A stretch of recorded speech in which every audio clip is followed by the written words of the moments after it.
Hey team, welcome to Inside the Movie Photography with Jason Boland.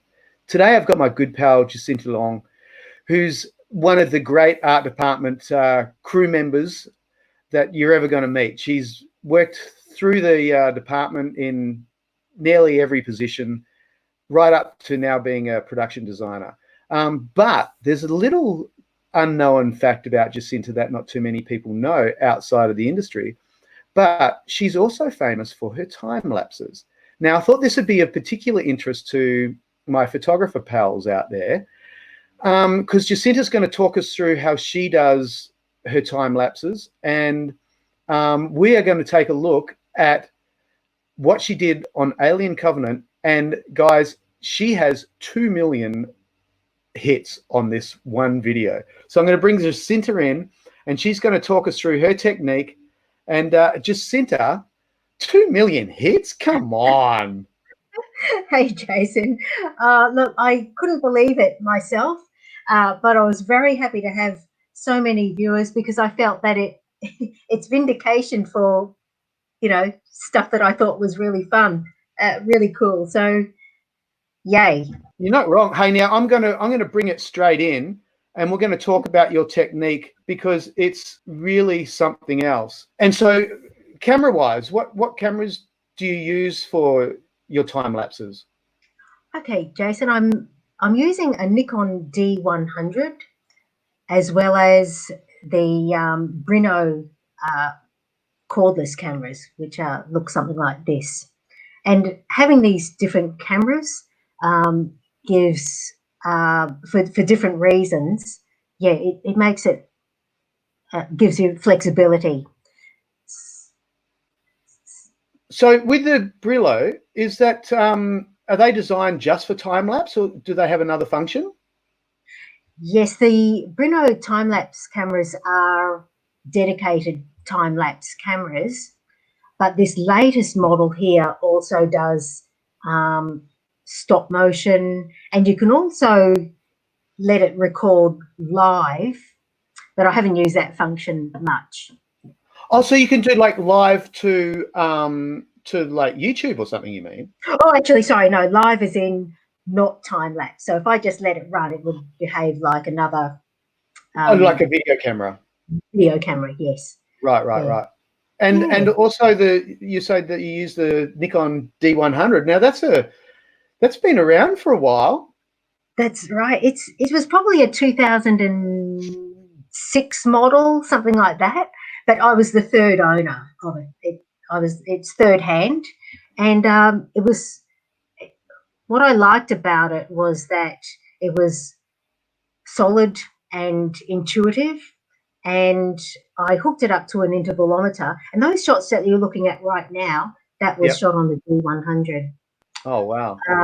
And I've set it up in the gantry with a Manfrotto arm, and it's powered as well. It doesn't rely on battery. You can power it up. So is that with the dummy battery? Yes, that's right. Yes, I had to put the dummy in to get the intervalometer to connect. But then, yes, you power it. Actually, you power it to the body of the camera. And in these shots that you see here, it's also been hooked up to the studio lights. So when the studio lights turn on, the camera turns on and starts taking photos every 2 minutes. Way. Yes. So you can set and forget. Set and forget. Yeah. So how long is I mean, because there's obviously a lot of thought that goes into where you're going to position them, because the grips or electrics can come in and plonk a piece of equipment right in front of it and destroy the whole lot. So what's the longest that you've had a camera set up for? That's it. That's a hard one.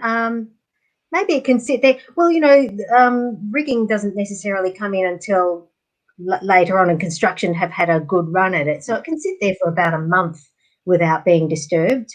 Oh, wow. When I set them up, I do have safety first in mind, because it's a workspace with power tools, and look how many people are there.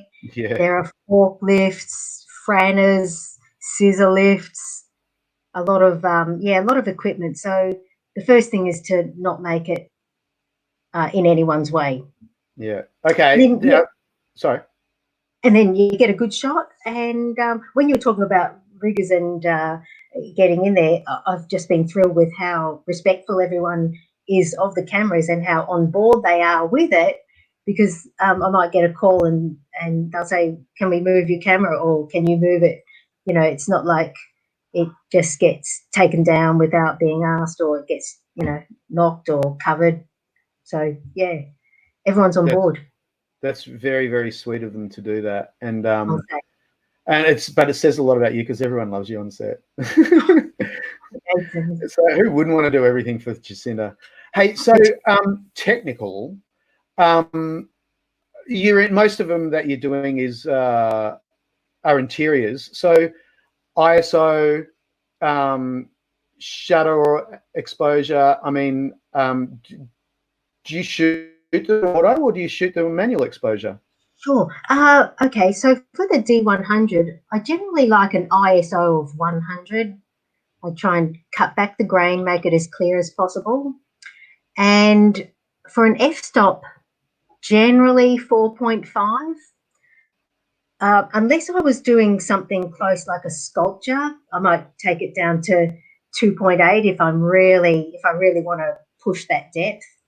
But these wide shots are 4.5. And then I've got a shutter speed of 1/30th of a second, just enough to let light suck in. And, you know, if there's a blurry forklift or a blurry person, that's neither here nor there. It's just enough to get the light and the grain right.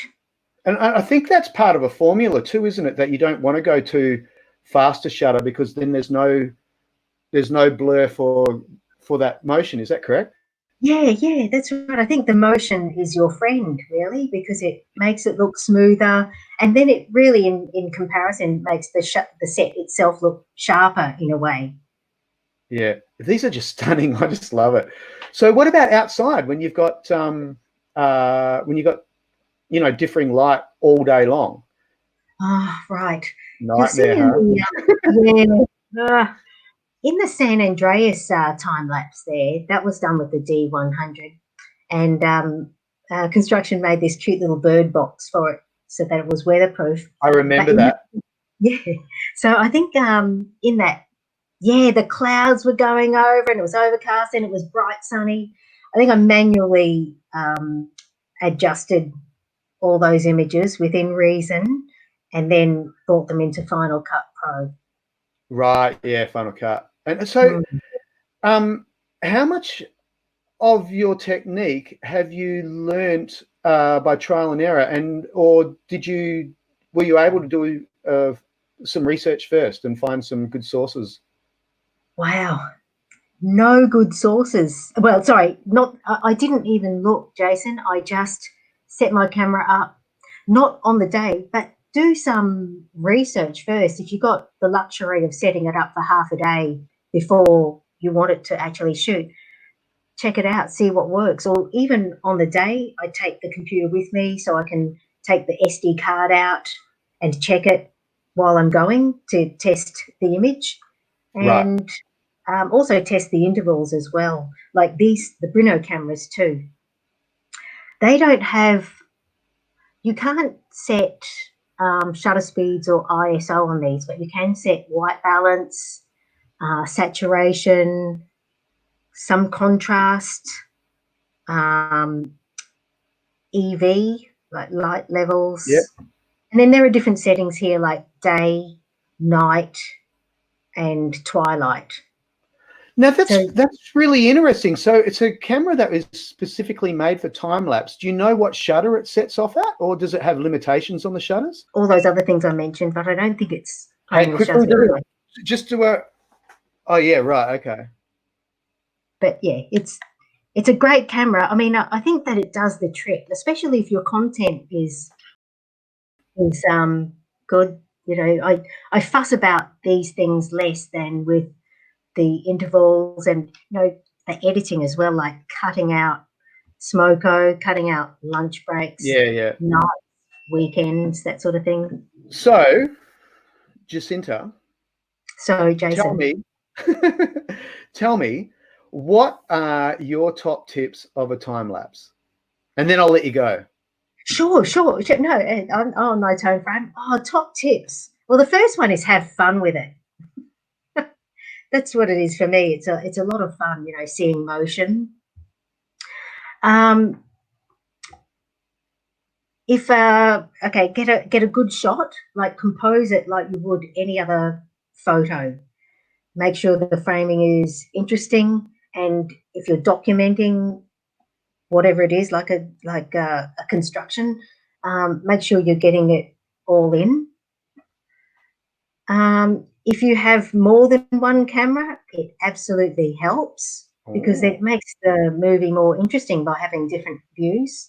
That's the artistic side of it. I suppose in terms of, you know, housekeeping, just check you've got your batteries charged, the SD card isn't full. If you can know ahead what's about to be built, then you've got a better chance of capturing, you know, the good content and like the money shot. So, yeah, exactly. And how often do you change your card? Oh my gosh. Actually, I'm a little bit fanatical. If I can change it every time I can access the camera, I'll do it just in case something has failed.